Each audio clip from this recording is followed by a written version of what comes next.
worlds.com. And is that mentioned in the trailer? I assume it is. It is, yes. So there we go. So let me play the trailer, and then we can talk about Asunder. 20 years after the American Civil War, former slave Marcus Riggs found himself trapped in a British harbor after the invaders came to enslave all mankind. They came, they conquered, they died. Out of the ashes, new orders struggle to rule the former empires of Earth, but the invaders aren't completely beaten, only biding their time. Asunder, written and performed by John Mierau. Learn more at servingworlds.com.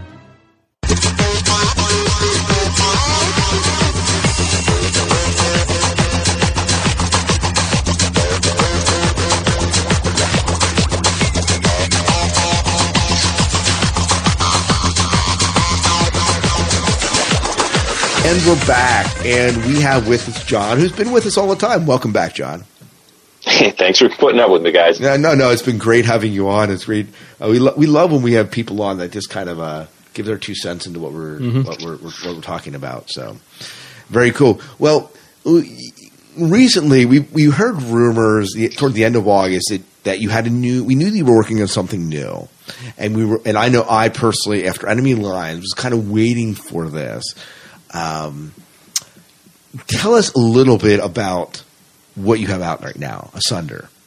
Asunder is a novella-length podcast. I'm not sure exactly how many episodes is going to come in, between probably 5 and 7, as opposed to the mega podcast that Enemy Lines was.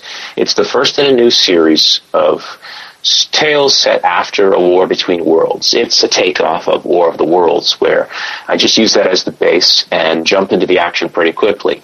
In my take, we learn pretty quickly that it's the late 1800s.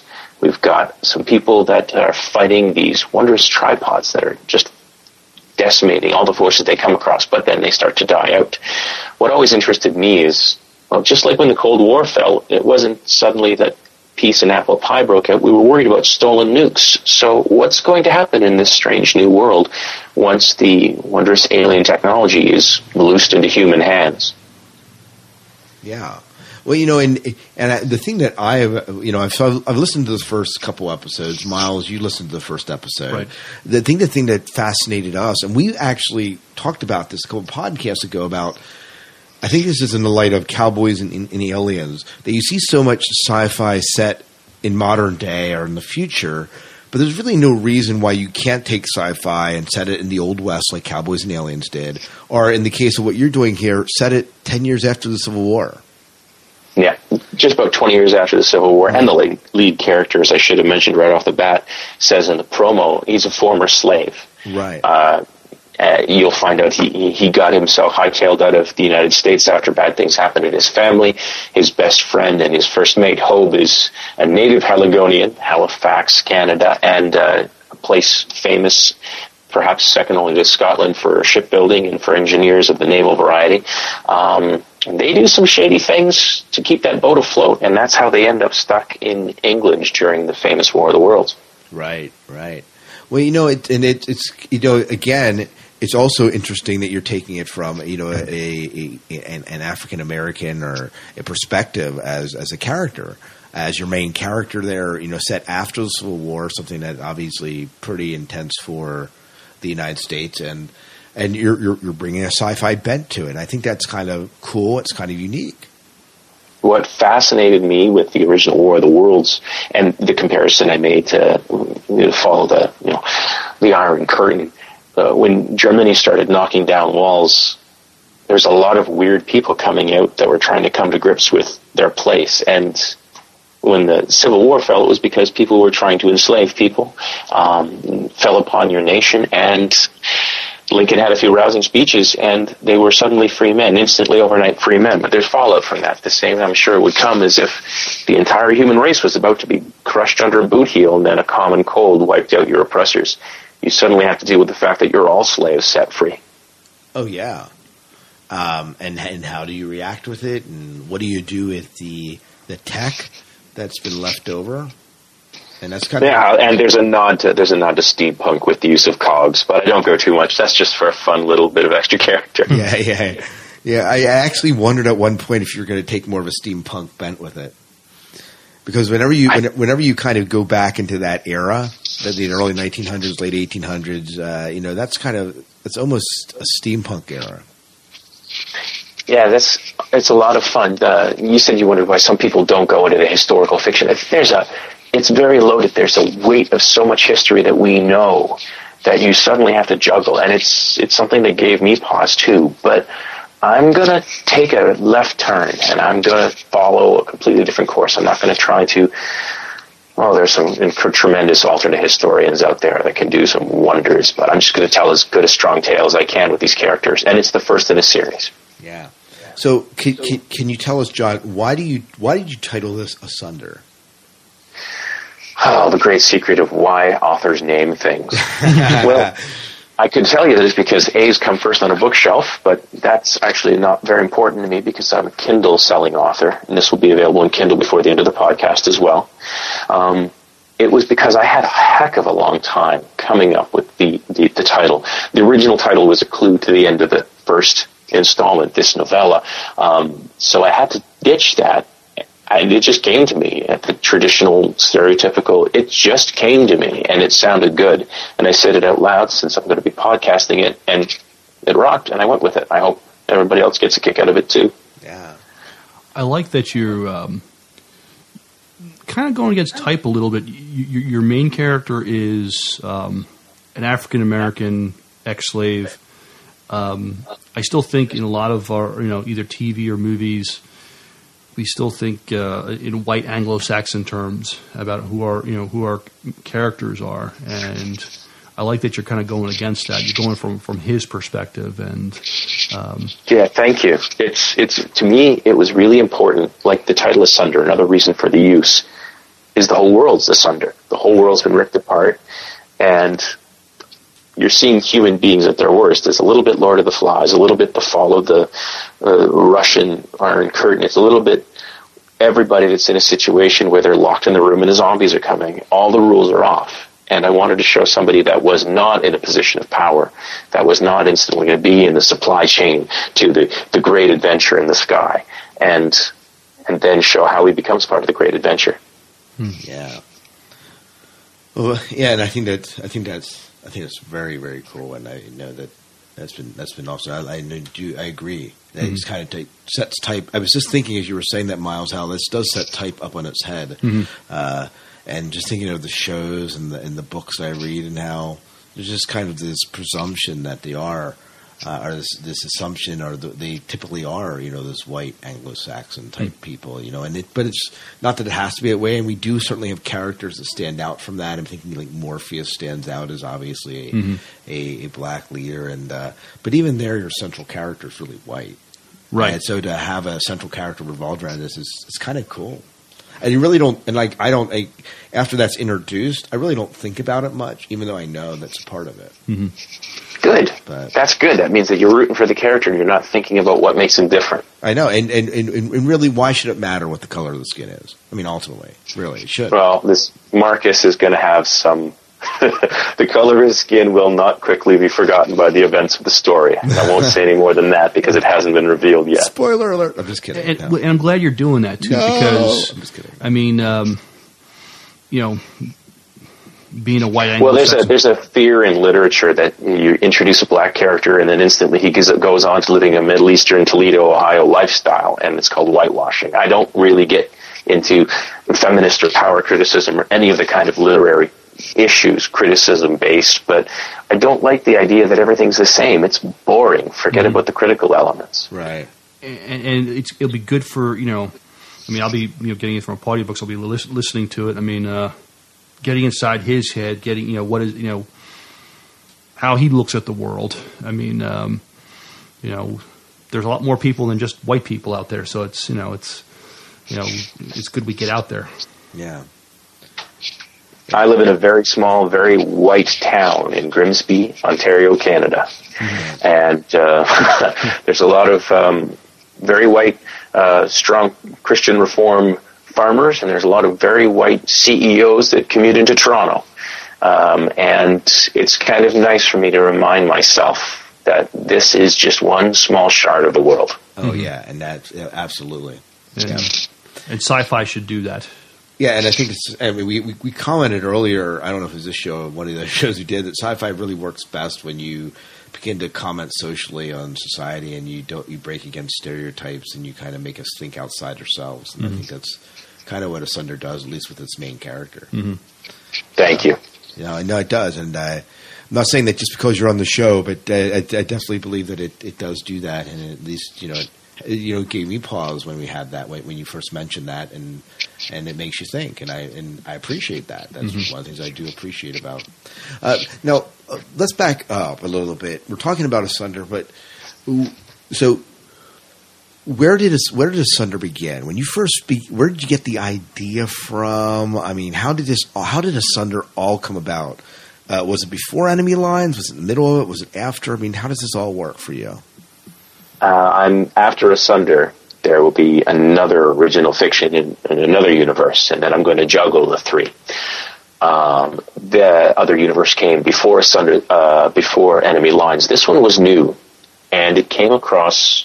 I wanted to play with some elements, just like most writers. I set some goals to myself. And out of some writing challenges came, well, let's take a character that's far different from me, a setting that's far different from me, but a very science fictional, almost space opera conceit, and trying to come up with a space opera that's not space opera. Well, steampunk's a little too fancy and a little too polished, but what if we took something from the roots of steampunk, something in the past, and then see how that technology and raw, jagged people with their world turned upside down would use it. And I was hit in the head with, well, hey, we're all still chasing nukes, and I'm sure that if aliens started dying of the common cold in the streets, that technology would not be locked up in the Smithsonian anytime soon.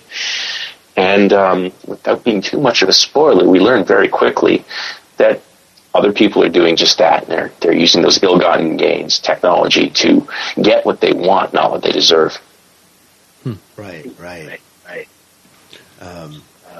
And it's messy and dirty. That's what I wanted, messy and dirty. Right. And I suppose, I've only gotten through the second episode. I know you released it. Was the third one just released today? I finished it and put it up last night, but I'm not sure when it's scheduled to come out. Probably this morning. Yeah, probably this morning. I haven't had a chance to listen to it yet, but definitely is. It's out there, and this, of course, is on servingworlds.com. And we, of course, you released Enemy Lines, and we've been talking about that a little bit. You have released another collection. Was it a collection of short stories? My first podcast was Serving Worlds, honestly enough.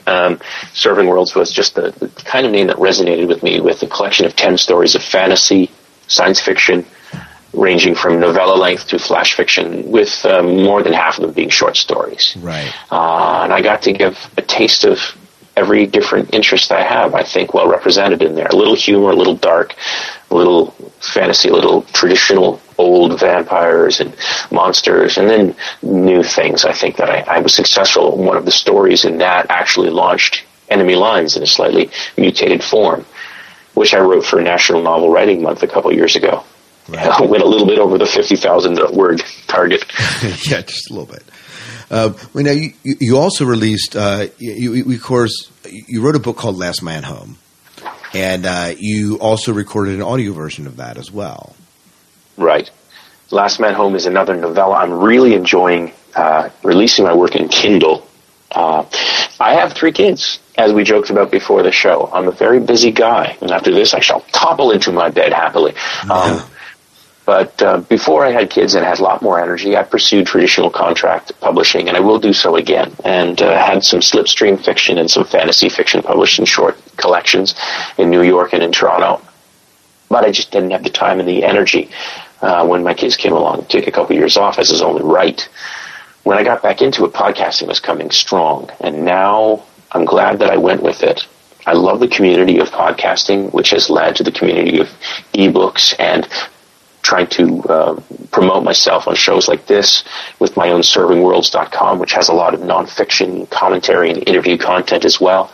And it's something I really enjoy. It's you fight for branding, and maybe I'm spreading myself a little bit beyond the title of author, but I'm really enjoying being a podcaster and an author in the news space. Yeah.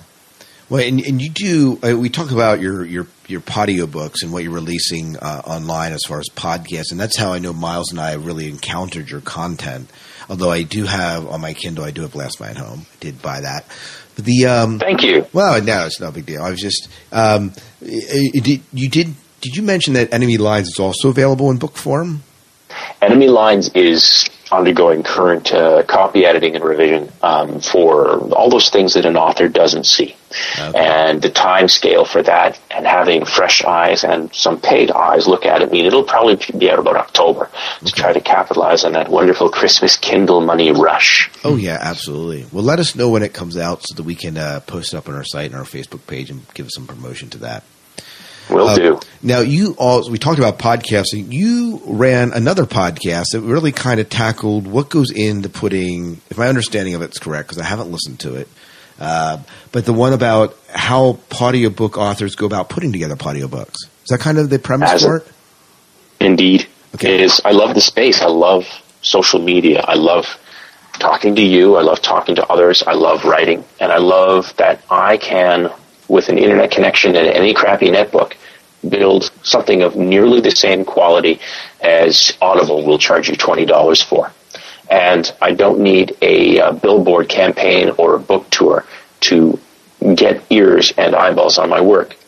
For me, it's tremendously exciting that I can reach out and find other avenues. One of the things I did is I did a 10-episode miniseries called The Podcast Teardown, which, along with your own fine show, we were both nominated for Parsec Awards this year, and we are both fine drinking members of the Losers Club, which is great because there was awesome shows in that, both our categories.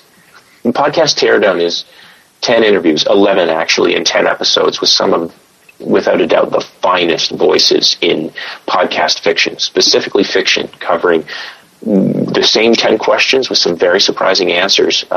Again, it's available at servingworlds.com, and the content is very surprising, I think. It's very honest. You get to hear how authors build their works, how they use social media, how they use the physical hardware of microphones and the kind of software on their computers, the connections they make to try to get their work out, and how they feel about being able to connect with all these people in a brand new way. Yeah, and I think I do have to download it and listen to it. I just haven't yet had the time. But, they're great discussions. It's just so much fun for me. I got to speak to some great people, and I'm very grateful that I could have the opportunity. I'm afraid it'll inspire me to get into some more creative things I just don't have the time to do. So, but Miles, you were going to say something. Now, with Asunder, do you have? Are you still writing it, or is it already written? I mean, do you already have a clear idea of where where it's going to go? Or Asunder is completed. It was completed before the podcast began.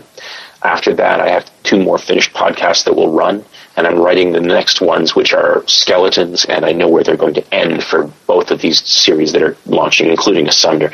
Asunder is the first in 3 to 5 novellas, and I know exactly where it ends. And Scott, it's one hell of a cliffhanger.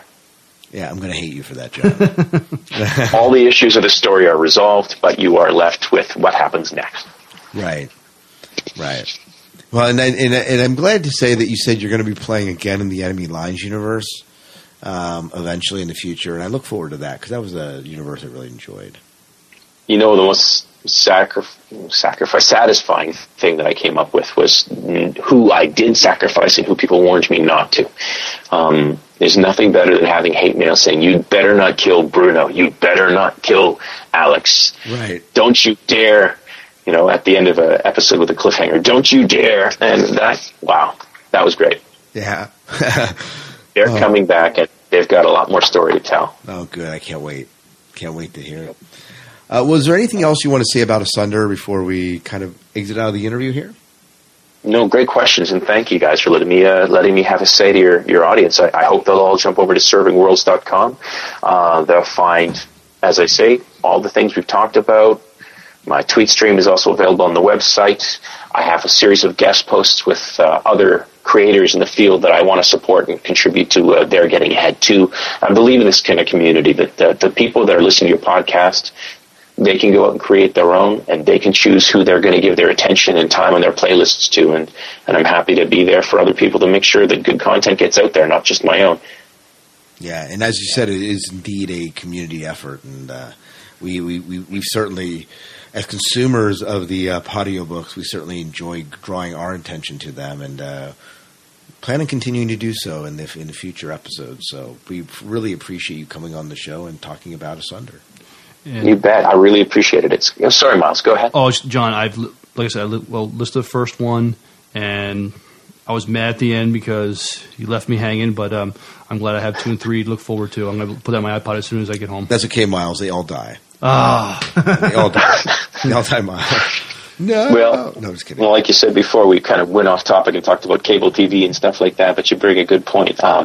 Consumers isn't a dirty word, but it's a word that's suspect these days, because if the medium's the message, as my Canadian countryman said a long time ago, there's a very different message from sitting in front of a completely disconnected TV to choosing what you're going to put down or put up through the internet. Right. Mm-hmm. Right. True. Very, very true. That's a good way. That's a good way to end it. Mm-hmm.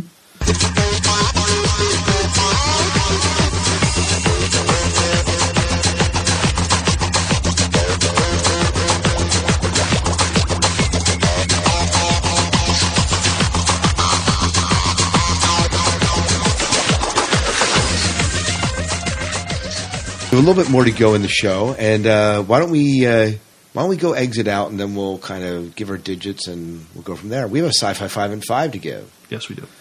We really should let John do this, but we're going to put him on the spot if we make him do this. Yeah. So the Sci-Fi 5 and 5 about certain sci-fi babes, I'd be happy to. Bands? Sci-fi babes. Oh, babes. Oh, well, that's it. Well, that's actually Miles' list, but we can kind of talk about this list. Do you want to do this one, Miles? Yeah, let's do this. It's at the top. It's timely with the new shows. Right. Plus, it's babes we're talking about. Right. Yeah, and after we kill you off, I get them all to myself. Just kidding. I'm getting the finger from Miles. No, not really. But he's thinking about it in his head. Anyways, Miles, tell us about your Sci-Fi 5 and 5. Well, we do appreciate the women of sci-fi, and so this is my little shout out to some of them on current sci-fi shows. So this is my shout out to 5 random sci-fi babes of current sci-fi genre. No particular order, but I'm just going to I'll just start at number 5. We all love Alison Scagliotti from Warehouse 13. We actually got a chance to interview her a couple years ago when Warehouse 13 first came on the air. Yeah, that's awesome. Beautiful, talented young lady. Who can sing. I can't believe she can sing. She can sing. You watching Warehouse 13, John? I have to catch up on that one on DVD. I had to make a concerted effort which ones I was going to watch. And everybody tells me that Warehouse 13 should have been on my list, but I'm committed now. So DVDs. Right. DVDs, it'll come. Of course, there's also the lovely Anna Torv of Fringe. And got to see her kind of stretch her legs by playing her alternate version of her character on the alternate universe. Kind of see what life might have been. Also see her when she was possessed as an old man possessed by Leonard Nimoy. Yeah, Leonard Nimoy's character, William Bell. I'm glad they didn't push that too far. It was fun for a little while, but yeah, it ended at a good time. You can't really call her a babe though if she's possessed by Leonard Nimoy though. You know, it was kind of interesting watching Joshua Jackson's discomfort. Yeah, and I loved watching her flirt with Astrid. Astrid just making sure her shirt was tucked up properly. That was great. Right. That was funny, and creepy at the same time. And number 3, Kaylee Kuko of The Big Bang Theory. She plays the lovely perky Penny. It's a show you definitely need to see, Scott. You watch Big Bang Theory, John? Soft kitty, pretty kitty. Yes, he does. He does. I do not. It's just one of the shows. One of those probably like Warehouse 13 that I should be watching that you're not watching, and I just haven't at the time, and maybe someday. Mm-hmm. Another obsession of mine, Summer Glau of Firefly, Sarah Connor Chronicles of Cape, and most recently you've seen guest starring on Alphas. Yeah. Mm-hmm. Yeah, absolutely. She belongs in that list. Mm-hmm. And I've been on a huge Stargate kick for the last few months, and sometime I'm going to have to watch Sanctuary also, but Amanda Tapping, the lovely, talented Amanda Tapping. Well, see, now these are not classic babes. Like Not- you no. think they're not what you consider classic beauties, but they're certainly women that are beautiful women in sci-fi, in the sci-fi world. But And the list was classy, Miles. You're forgiven for the red shirt. you are, and it Thank you. is very classy. I hope so. Yeah. There's certainly others that could go on that list. Felicia Day. Mm-hmm. You know, my obsession with Felicia Day. Well, maybe next time you should give yours. I should give mine. Grace Park, she's classic. Tricia Helfer. Come on, sick. There's a BSG 5 babes right there. Yeah, we should just do the top 5 BSG babes. We can even narrow it down to that. Well, Starbuck, Grace Park. I can give them right now. This is yours. Anyway, thank you, Miles, for giving us the. Did we do all of them? Yeah, We did all. Yeah. Yep. So thank you, Miles, for giving us the Sci-Fi 5 and 5. And we have a couple other that are in the queue for the future. So we have not forgotten Izzy. I know you gave us your 5 shows that would do better if they were on Showtime, HBO, or Stars. And we know that Colin wrote in and gave us his 5 favorite episodes of Star Trek, and then we have J.P. Harvey giving us his 5 favorite forgotten sci-fi novel series. That we will share all of those in future episodes of the Sci-Fi Diner. But we got to wrap up the show. We've gone well over an hour, and we've had a lot of fun doing it. And John, it was an incredible experience to have you back on the show. It was great to be here. Thanks for your time, and thanks for your ears, guys. No problem at all. And again, before you go, where can they find you? You can find all my wares, all my stories, and hopefully some other stuff to keep you interested at servingworlds.com. Oh, thank you so much. And Miles, where can they find you if they want to stalk you on the internet? I'm on our Facebook page a lot, and I have my own Twitter handles, Son of Worf, so I'm at the Twitterverse there also. Right. Yeah, that's if you're still alive after this podcast. But Of course, the night is young. the night is young, and there's many minutes left before midnight. And you can find me, of course, on the Sci-Fi Diner podcast.com and on Twitter at the Sci-Fi Diner. That's typically my main Twitter. I have a Herzog Twitter that I'm on occasionally, but also the Sci-Fi Diner Facebook fan page is another good place to find out more about us.